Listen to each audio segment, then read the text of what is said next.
আমরা এই জায়গাটার নাম কি রাবণ পোতা। এখন আমরা ভুলে যাব এটা রাবণ পোতা, আমরা ভুলে যাব এটা রাবণ পোতা। আমরা মনে করব এবং মেনে নেব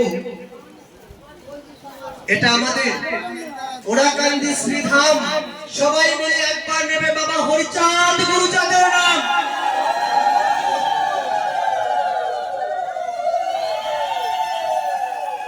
আজ এই ওরাকান্দিতে উপস্থিত হয়েছি সঞ্জিত বসুর আমন্ত্রণে। সম্পর্কটা ফেসবুক, তার ভালোবাসার হৃদ্রতার টানে এসেছি। তাই আমি হরিচাঁদ ঠাকুরকে প্রণাম জানাবার আগে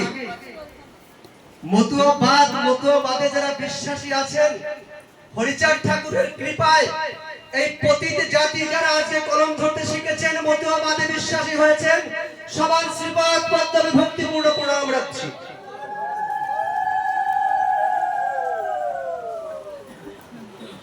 জয় শান্তি হরি। গুরুচাঁদ সত্যভামা এবং মতুয়াবাদে বিশ্বাসী ব্রাহ্মণ্যবাদের বিরোধী মানুষ সবাইকে অনুরোধ করব কথাগুলো একটু ধৈর্য ধরে শুনবেন।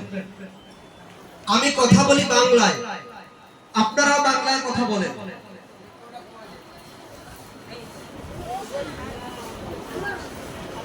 আমি কথা বলি বাংলায়, আর এই বাংলা ভাষা শিখেছি আমার মায়ের কাছ থেকে।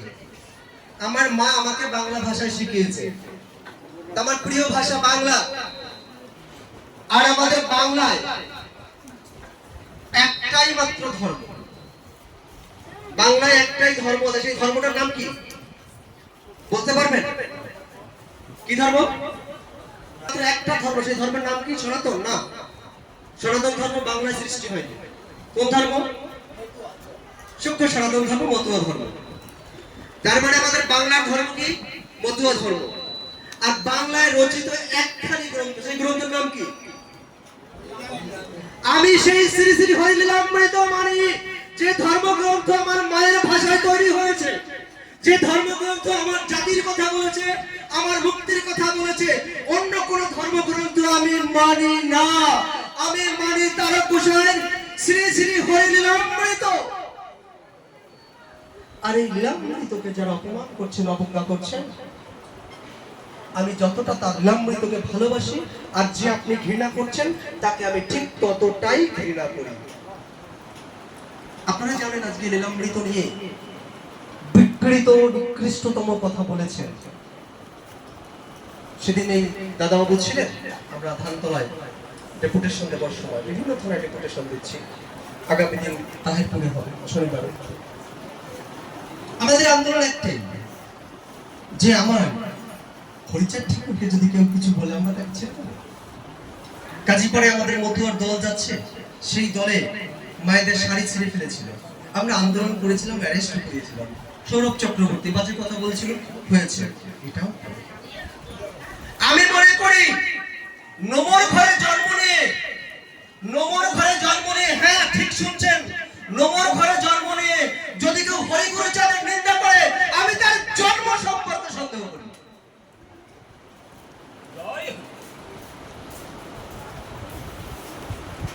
অনন্ত অসীম যদি দেখিবারে চাস, ধর্ম নয় আগে তুই শিক্ষার জলে ভাস।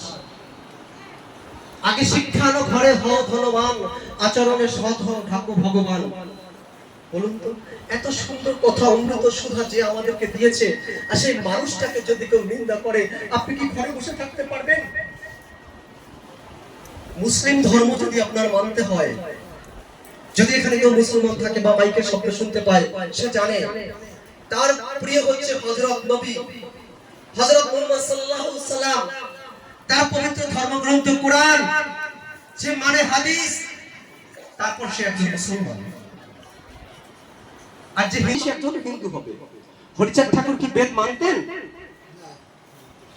মানতেন কি? মা কথা বলছো না, কথা বলতে হবে। আমি প্রতিবাদী মানুষ, আমার ভাষাটা প্রতিবাদী। আমার কথায় চোখে জল আসবে না, কিন্তু অন্তরে শিক্ষা হবে। হরিচাঁদ ঠাকুর যদি বেদ মানতেন তবে কি বলতেন কুকুরের উচ্ছিষ্ট প্রসাদ পেলে খাই, বেদ বিধি শৌচাচার নাহি মানি তাই? একটা কথা লাগে নাকি? তবে তিনি বেদ মানতেন না। তো যদি বেদ না মানে, যদি আপনি হরিচাঁদ ঠাকুরকে মানেন তবে আপনি বেদকে মানতে পারবেন কি না? যদি আপনি হরিচাঁদ ঠাকুরকে মানেন তবে আপনি বেদকে মানতে পারবেন না, কারণ হরিচাঁদ ঠাকুর সম্পূর্ণ ছিলেন বেদ বিরোধী। আজকে যে বাড়িতে এসেছে সঞ্জিত বসু দর্জির কাজ করছে, কত টাকাই বা মাইনা পায়, সামান্য পয়সা ইনকাম করে।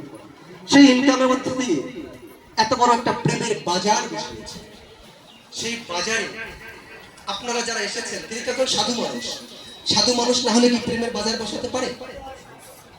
তো সেই সাধু নিমন্ত্রণ করছে কাকে? আপনাদের মতো সাধু গোসাই পাগল দলপতিদের। শুধু তা না, আজকে বাড়িতে যে রান্না হচ্ছে, সেই যে রান্নাটা করছে সেও কি? সেও একজন সাধু। সে সাধু না হলে রান্না করতে পারবে না। তা আপনার আমার উচিত কি, ওই খাবারটা যখন আমরা খাবো ঠিক তখন আমরা সাধু হয়ে ওই খাবারটা খেতে হবে। ইহাই মতুয়াবাদ, ব্রাহ্মণ্যবাদ আর মতুয়াবাদ, এটা হচ্ছে আমাদের আলোচ্য বিষয়। আমাদের চিন্তা ভাবনা হরিচাঁদ ঠাকুর সবার আগে যে কথাটা বলে গেছে, পিতা মাতাকে ভক্তি করবে। আপনি বলুন তো দেখি, আপনারা যেখানেই দেখবেন গুরু প্রসাদীর ব্যবস্থা আগে ছিল, তাই তো? সকলে ধ্বংস করলো কে? হরিচাঁদ ঠাকুর। নারী নরকের দ্বার কে প্রতিবাদ করলো? হরিচাঁদ ঠাকুর। তা আপনার আমার কাজ কি? আজকে মা গান করছিলেন, প্রেমের বন্যায় প্লাবিত হয়ে নয়নের জল ছেড়ে দিয়ে ঠাকুরের মুখপানে তাকিয়ে গান করছিলেন। আমারও প্রসঙ্গগুলো দাঁড়িয়ে যাচ্ছিল। তখন আমার মনে পড়ছিল মনুসংহার। আমি মনে করি আজকে শনি পুজো, শিব পুজো, যত পুজোয় যাচ্ছেন, আমি বিরোধিতা করছি না, আপনার ধর্ম আপনার কাছে থাকুক, কিন্তু আমার সমাজের মানুষ মানতে হবে যে ধর্মগ্রন্থের মধ্যে আমার মায়েদের ন্যূনতম একটা জায়গা দেওয়া হয়নি, তাদেরকে নরকের দ্বার ভোগের সামগ্রীগুলো চিহ্নিত করা হয়েছে। তারা যখন সেখানে যাচ্ছে, অথচ বাড়িতে হরিচাঁদ ঠাকুরের পূজা নেই। আপনি কিসের পূজা করছেন? ব্রহ্ম বৈবর্ত পুরাণের 651 পৃষ্ঠা খুলে দেখবেন, এই শূদ্র জাতির মায়েরা, এই শূদ্র জাতির কেউ যদি শিবকে স্পর্শ করে তবে শিব পর্যন্ত অশুচি হয়ে যাচ্ছে। আপনি যাচ্ছেন কেন? আমার খুব ভালো লেগেছে এই আসনটা দেখে।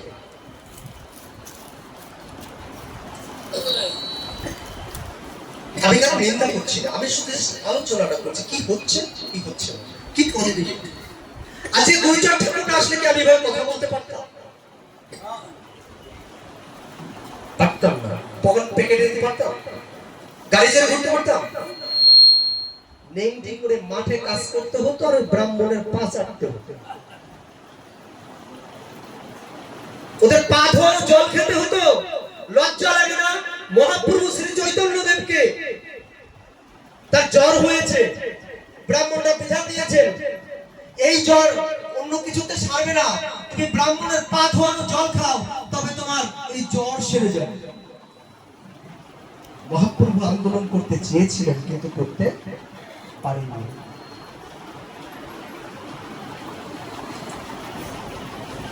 তাকে খুন করা হয়েছে, আজও তার মৃত্যু রহস্য উন্মোচন করা হয়নি।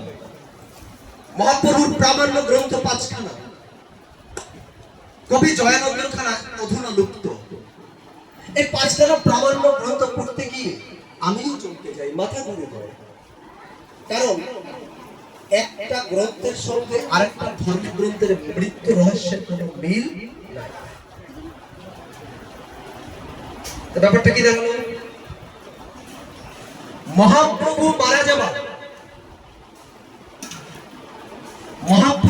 যাবার 85 বছর পরে যিনি তার জীবনী লিখলেন তার বয়স 65 বছর। আমি বোঝাতে পারছি আমি কোথায় ইঙ্গিতটা করছি? আর শ্রী শ্রী হরিলীলামৃত যিনি লিখেছেন তিনি কিন্তু হরিচাঁদ ঠাকুরের সঙ্গে ছিলেন, তাই তো? গোসাই পাগলা ভালো এটা বুঝবেন। হরিচাঁদ ঠাকুরের সঙ্গে যিনি ছিলেন তিনি শ্রী হরিলীলামৃত লিখেছেন, সেটা কতটুকু সত্য হতে পারে? আর যিনি মারা গেছেন তার 85 বছর পরে তার জীবনী লিখেছেন, সেটাই বা কতটুকু সত্য হতে পারে? বিচার বিচারটা আপনারা কি? তারপরে আমি কোনটা মানব? আমার কাছে কোনটা সত্য? তাই তো হরিচাঁদ ঠাকুর সবার আগে তিনি তার নিজের ছেলেকে শিক্ষা দিতে চেয়েছিলেন, শিক্ষার আলো দিতে চেয়েছিলেন, কিন্তু ব্রাহ্মণ্যবাদীদের চাপে তিনি দিতে পারেননি। তাই তাকে মুসলমানের মাদ্রাসায় তাকে ভর্তি করতে হয়েছে। আজকে মুসলমানরা ছিল বলেই গুরুচাঁদ ঠাকুর 6ষ্ঠ শ্রেণী পর্যন্ত পড়তে পেরেছিলেন। আর আমরা অনেকেই মুসলমানদের নিন্দা করি, আসলে কি করি, কিন্তু একবার চিন্তা করছেন এই মুসলমান কারা? এই নিষ্পেষিত, নির্যাতিত, নিপীড়িত মানুষরাই ছিল মুসলমান। কেন হলো? আমাদের মন্দিরে ঢোকার অধিকার ছিল না, কিছু ছোঁয়ার অধিকার ছিল না। কোনো বাড়িতে ঢুকতে গেলে গরুর পায়খানা দিয়ে পরিষ্কার করে তারপরে আমাদেরকে ঢোকানো হতো। আমাদের মানুষগুলোকে যে অত্যাচার করা হয়েছে, গাছে বেঁধে পিটানো হয়েছে, তখন সেই আমার সমাজের মানুষ কি করেছিলেন? আমার সমাজের মানুষ যখন শুনলেন যে আরব থেকে নবীজি এসেছেন, নবীজি উম্মতরা এসেছিলেন 12 জন মুসলিম ধর্ম প্রচারের জন্য। হযরত মুহাম্মদ সাল্লাল্লাহু আলাইহি সাল্লামের জন্ম হচ্ছে 570 খ্রিস্টাব্দে, তারপরে 610 খ্রিস্টাব্দে হিজরত পালন করেন, তারপরে মক্কায় যান, তারপরে মুসলিম ধর্ম প্রচার করেন। কিন্তু যখন ভারতবর্ষে মুসলিম ধর্ম প্রচারের জন্য আসেন, যে তখন এই সমাজের মানুষের কাছে বলছে যে তোদের তো মন্দিরে ওঠার অধিকার নেই, তোদের তো হরিনাম করার অধিকার নেই, তোদের তো স্কুলে যাওয়ার অধিকার নেই, তোদের তো চাকরি করার অধিকার নেই, তোদের তো কাজ করার অধিকার নেই, তোরা শুধু ব্রাহ্মণদের পা পুজো করবি, এছাড়া তোর কোনো কিছু নেই। ওই নবী হযরত মুহাম্মদ সাল্লাল্লাহু আলাইহি সাল্লাম একজন দিনের নবী এসেছেন শান্তির ধর্ম প্রচার করতে। তোরা আর এই হিন্দু ধর্মে থাকিস না, তোরা সনাতন ধর্মে থাকার দরকার নেই, তোরা চলে যা, যে ধর্মে কোনো জাতি নেই, তোরা এই মুসলিম ধর্ম গ্রহণ কর। তখন আমার সমাজের মানুষগুলো ঝাঁকে ঝাঁকে এই সনাতন ধর্ম, এই ঘৃণ্য ধর্ম ত্যাগ করে মুসলিম ধর্ম গ্রহণ করেছিলেন। এবং 40% হচ্ছে নোমর ঘরের ছেলেরা মুসলমান হয়েছে।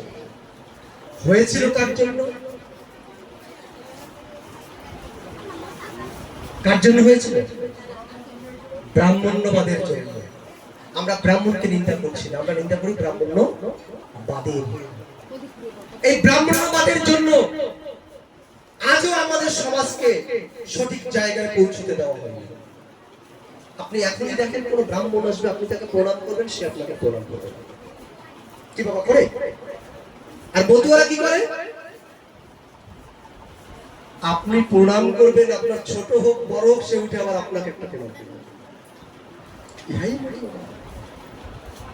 তারপরে কি হলো? মহাপ্রভু এসে যখন চেষ্টা করলেন ব্রাহ্মণ্যবাদ রোখার জন্য, কিন্তু তিনি সম্পূর্ণভাবে রুখতে পারলেন না।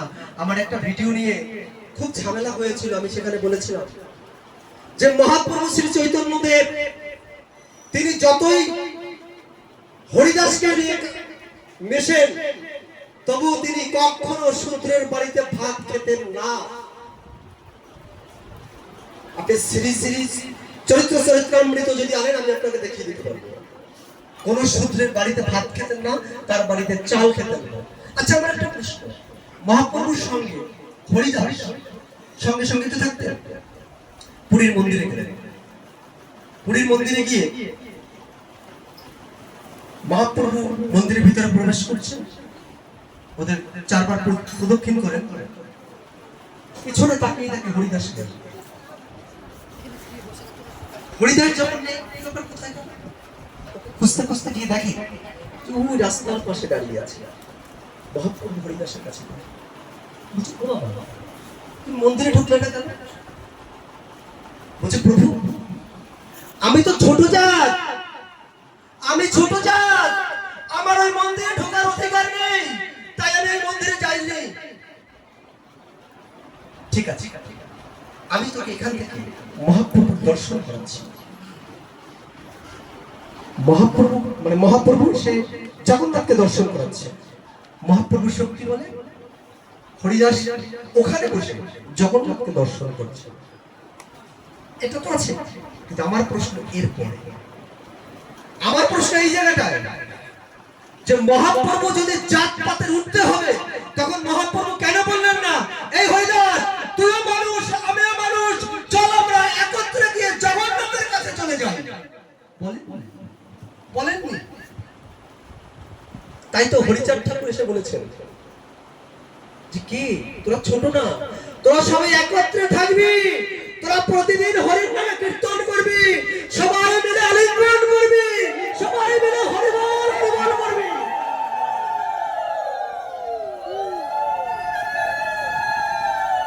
এই মতুয়াবাদে কোনো জাতি নাই।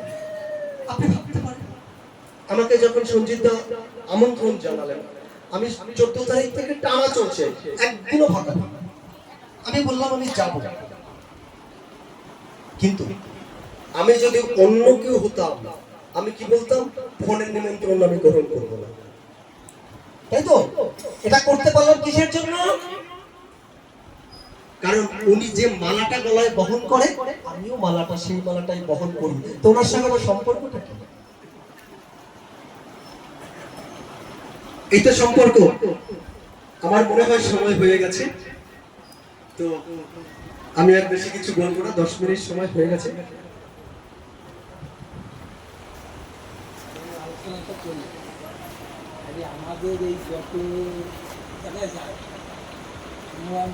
একটা কথা বলছি, আমি এর মধ্যে বাংলাদেশে গিয়েছিলাম। বাংলাদেশে বাগেরহাট জেলার নাম শোনা আছে? ওইখানে মোল্লারহাট বলে একটা জায়গা আছে, মোল্লারহাট ফকিরহাট। আমার ওই ফোনে ছবি তোলা আছে ওটা। আমি যখন ঢুকেছি, তো ওই মোল্লারহাট নামটাই বোঝা যায় যেখানে মুসলমান অধ্যুষিত অঞ্চল। কিন্তু ওই স্কুলে একটা কথা লেখা দেখে আমি চমকে গেলাম, খাও বা না খাও ছেলে মেয়েকে স্কুলে পাঠাও, শ্রী শ্রী গুরুচাঁদ ঠাকুর। একদম স্কুলের সামনে লেখা। ওইটা দেখে আমারও চিন্তা ভাবনা এসছে যে আমি, আপনারা যারা এই কীর্তন করছেন, আমিও করবো, আপনারাও করবেন।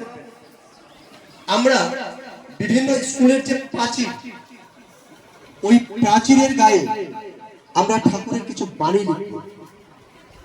অনেক জায়গায় লিখছে, নদীয়ায় বেশি, অন্যান্য জায়গায় মোটেই নাই। এটা আমাদের একান্তিক চেষ্টার মাধ্যমে এটা আমাদের করতে হবে। খুব সুন্দর একটা কথা। আর মাথায় রাখবেন, আমরা আদর্শ মতুয়া হতে চাই। কারণ আপনি সবকিছু গুলিয়ে নেবেন, আদর্শ মতুয়া হতে চাই। আর শুভ কাজ থেকে শুরু করে আমার মনে হয় সবকিছু মতুয়ার বিধানে হওয়াই উচিত। গোসাই বাবা কি বলছে?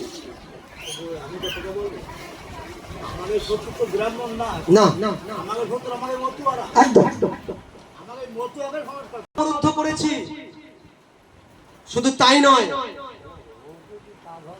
তারপরে তার কাছে বার্তা গেছে, ক্ষমাও চেয়েছেন, অনেক কিছু করা হয়েছে। থেমে থাকি না, আমি সাধু গোসাই পাগল নই, কিন্তু মতুয়াদের উপরে এক চুল আক্রমণ হলে, একটা বাজে কথা শুনলে আমি এখনো ছুটে যাই সেখানে। প্রত্যেকটা মানুষের দাঁড়ে দাঁড়ে যাই। এই যে দিদিদের বাড়ির কাছাকাছি একটা করে 8 মাস এক ঘরে হয়েছিল মতুয়া বিধানে কাজ করতে গিয়ে, যেখানেই হচ্ছে সেখানেই ছুটে যাচ্ছি, পাশে দাঁড়াচ্ছি মতুয়াদের পাশে। হয়তো ঠাকুর আমাকে এই জন্যই তৈরি করেছিলেন যে তোর দ্বারা সাধু হবে না, তুই পাগল গোসাই হতে পারবি না, তুই যে মতুয়ারা যেখানে যে সমস্যায় পড়বে সেখানে তুই ছুটে গিয়ে আন্দোলন করবি। এর জন্যই হয়তো ঠাকুর আমাকে পাঠিয়েছেন, আমার মনে হয়। যাই হোক, আপনারা গান বাজনার মধ্যে যাবেন। ঠাকুরের ছবি এবং ঠাকুরের যে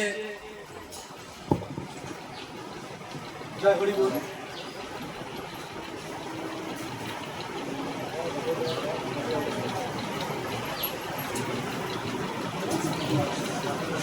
ক্যামেরাটা বন্ধ